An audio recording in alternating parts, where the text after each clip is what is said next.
as I continue to be a student of history, and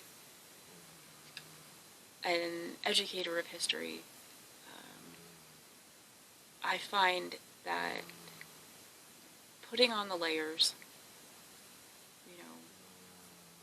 putting on the garments of the past, and being able to somehow take a step back into that moment in time, and not just study it in a book or look at paintings and photographs, but actually feel like I'm standing in that moment. All of a sudden, I have a better understanding of, the commitment, the sacrifice that wearing some of these fashions meant. And I walk away with a deeper understanding of the people that I study, a more complex and dynamic perspective on what their lives were, what they were willing to do, what they weren't willing to do, and how, in a lot of respects, that would dictate to themselves and to others who they were within the fabric of the society that they were in. Certainly, as with everything, it doesn't apply to all, and there were plenty of people who didn't have a choice on what they wore. So, but even still, if you don't have a choice in what you wear, society sees that as well. If you are in a uniform, that in and of itself is the signifier of where you fit into everything, regardless of whether you like it or not. And history is inherently problematic. I was saying just today, you can always find holes. If you're looking for holes, if you're looking for an area that is underrepresented or oversimplified or glossed over, I don't agree with putting blinders on. I don't agree with not confronting, not in a hostile way, but not confronting a history regardless of your comfort level with it. It doesn't make it any less true.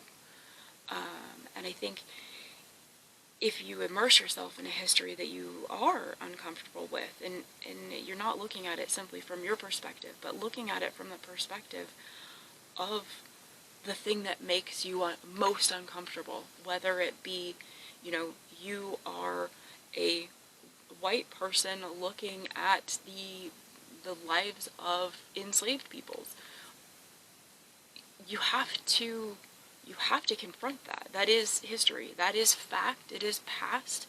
And pretending that it wasn't there might make you feel better in the moment, but it certainly negates all of the struggle and the fight and the distance, the work that was done.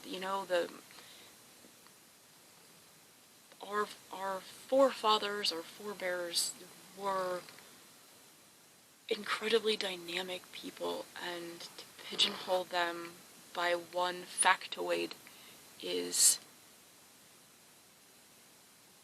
in my opinion, shameful. Look into history. Find the history that you see as uncomfortable or gruesome or off-putting or whatever it might be, whatever your mindset is on it, and dive into it without fear. You will find things that you don't agree with. You will find things that make you shockingly uncomfortable. You will find things that will keep you up at night. But when you come out the other side of that, you'll have a better understanding not only of who perhaps you might have been back then, but a better understanding of who everybody was back then and who then it shaped us to become now. I think if more people reflected on the good and bad parts of history,